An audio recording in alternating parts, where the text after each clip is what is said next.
እኔ የምለው የዘንድሮ ደግሞ ሙቀት ይለያል እንዴ! እንዴት ስራ መስራት እኮ አልቻልኩም። አረ ስራ መስራት አልቻልኩም። እግዚአብሔርን እንዳለ ከጭንቅላቴ ጀምሮ በእግሬ ነው የሚወርደው ማለት ነው ላቢ ማርያምን።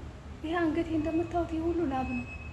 ጀርባዬ እርጥብ ነው ልብሴ ማለት ነው። እግዚአብሔር በተለይ ሳጸዳማ በተለይ ጽዳት ላይ ሆኜ ስሸትፍ ምናምን እቃ ሳጥብ በመድኃኒዓለም ኧረ አልቻልኩትም። እኔ አልቻልኩትም ዘንድሮ እግዚአብሔር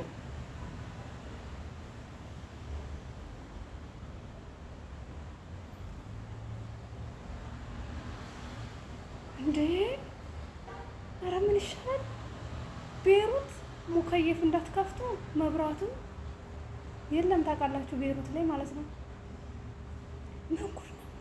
ምን ጉድ ነው! እኔ አልቻልኩትም። ቆይ እኔ እንደዚህ በዚህ ሰውነቴ ሙቀት ካስቸገረኝ ወፈርፈር ያላችሁ እንዴት ነው የምትሰሩት? እኔ ማወቅ ፈልጌ ነው እውነት። ወፈርፈር ያላችሁት እንዴት ነው እየሰራችሁ ያላችሁት? እኔ በዚች ሰውነቴ እንደዚህ መስራት ካቃተኝ ወፍራም ሆናችሁ እንዴት ነው እየሰራችሁ ያላችሁት? ማወቅ ፈልጌ ነው። እግዚአብሔር አልቻልኩም። አንዳንዴ ልቤ ሁሉ የሆነ ስምምም ይልብኛል። እግዚአብሔር ልቤ ስምም ትልብኛለች ማለት ነው። ኧረ መድኃኒዓለም በዛውልም እንዳለ እላለሁ ደግሞ ራሴ ማለት ነው። እግዚአብሔር ኧረ የዘንድሮ ሙቀት ደግሞ የተለየ ነው። የተለየ ነው። እግዚአብሔርን የተለየ ነው። የዘንድሮ ሙቀት የተለየ ነው። ወይ እኔ አቅሜ ቀንሷል፣ ባውሬ ቀንሷል፣ ወይ ደግሞ ሙቀቱ ጨምሯል። ከሁለት አንዱ ነው። እኔ አልቻልኩም።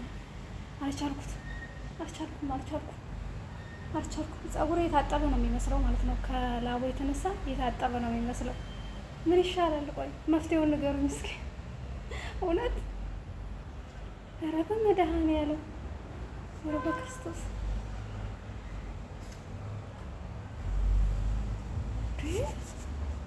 በቀን 3 ጊዜ መታጠብ አለብን።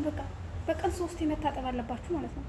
ቤሩት የምትኖሩ ከሆናችሁ በቀን 3 መታጠብ ግዴታ ነው። እኔ ደግሞ ግርም የሚለኝ ነገር ምን እንደው ታውቃላችሁ?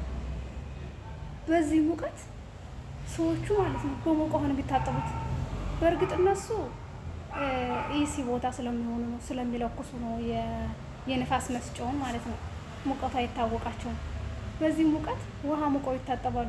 እኔ በቀዝቃዛ ታጥቤ ራሱ ማለት ነው በቀዝቃዛ ታጥቤ ገና እያደረኩ እያለ ሰውነቴን ላብ ይጀምረኛል። ገና ሳልወጣ ከሻወር ቤት ሳልወጣ ላብ ይጀምረኛል ማለት ነው። ኧረ ምን ጉድ ነው ዴ!